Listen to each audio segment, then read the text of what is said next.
家平安，欢迎收听迦南之声，我是尤伯牧师。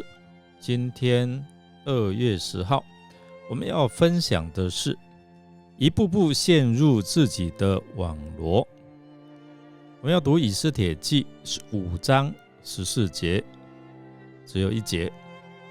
先来读今天 RPG 的金句：求你使我不陷入他们所张设的罗网，救我脱离邪恶之辈的圈套。愿作恶的人陷入自己的罗网，而我得以安然逃脱。诗篇141篇9到10节。俗语说，一个篱笆3个桩，一个好汉3个帮。人生在世是离不开朋友，少不了朋友的友谊和支持的。然而大千世界鱼龙混杂，有分益损，有好有坏。古人有这样的一个告诫我们：君子先折面后交，小人先交面后折。故君子寡尤，小人多怨。匹夫不可不慎交友。可见如何认识和选择朋友是十分重要的人生课题。哈曼听从太太和朋友的建议，立了5丈高的木架，为要除掉心头大患末底改，谁知最后自作自受。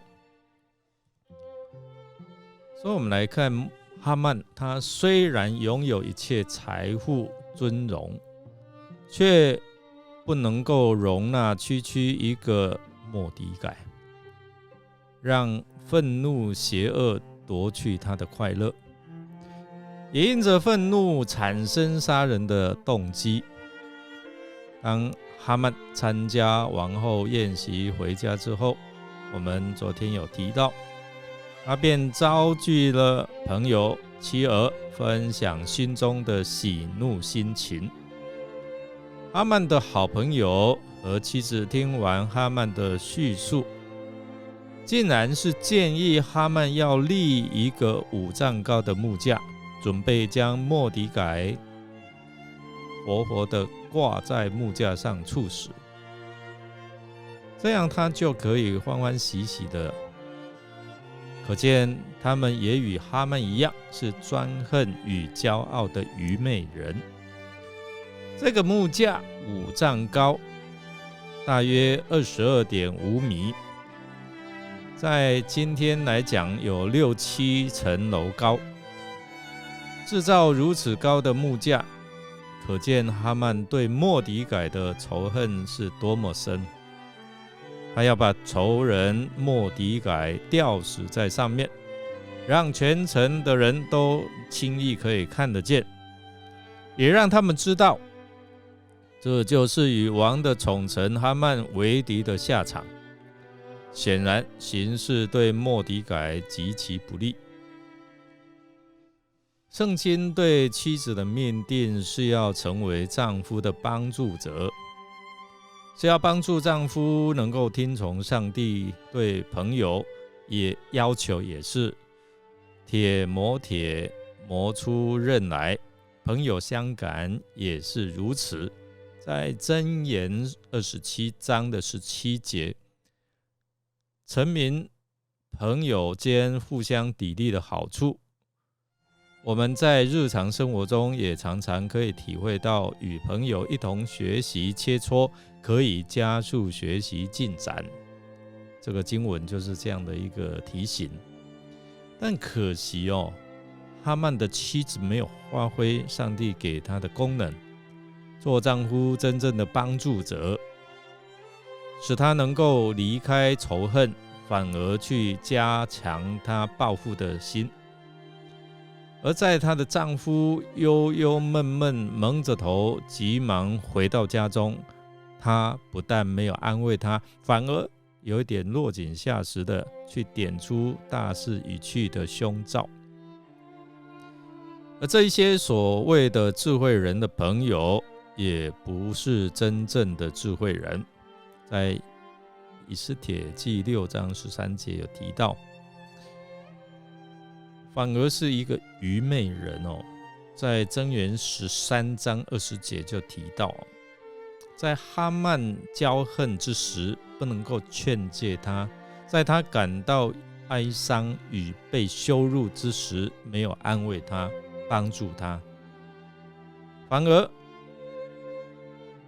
建议他能够兴起这样的一个仇恨。所以哈曼的结果就是在这些人的建议之下，朝着灭亡之路走去，最后自作自受，死在他们为报仇所建议的刑具上面。这是何等的可悲啊！弟兄姐妹们，谁是我们最好的朋友？他能够引导我们走在生命的道路上面呢？就是我们的主耶稣哦。台语说，最好朋友就是耶稣担当罪过和烦恼，真正咱有大大福气，万事拢通对伊来求讨。耶稣是我们最好的朋友，担当我们的罪与忧愁，他能够帮助我们离开死亡之路，走进生命之道。然而我们来想看看我们周遭的朋友，他们会向我们说一些可能心中的怨气埋怨之事，也会向我们 提出一些伤心或是被羞辱的事情。而对我们来讲，我们对他们的态度，或者是我们对他们的谏言又是什么呢？我们所提出来所说出来的建议，是引导他们往生命之道走，或者是进入到死亡之路呢？我们来思想一下，想想看，我们自己身旁是否有可以安心讲真话、彼此劝勉、提醒的好朋友呢？如果可以劝勉你、提醒你，这些朋友是与你有益的，让我们一起来祷告。亲爱的主耶稣，你是我们最好的朋友，因为你担当我们的罪与忧愁，并且为我们在十字架上牺牲，在我们的前面引导我们行走义路，为了就是要我们得着永恒的生命。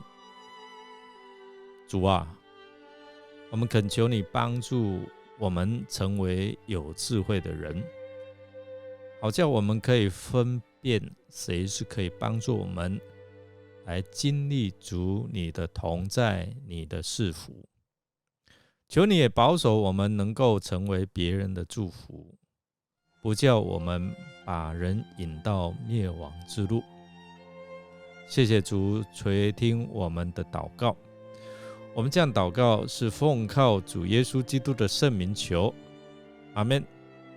感谢您的收听，如果您喜欢我们的节目，欢迎订阅并与朋友分享。我是尤波牧师，祝福您平安健康、喜乐蒙福。我们下次再见哦。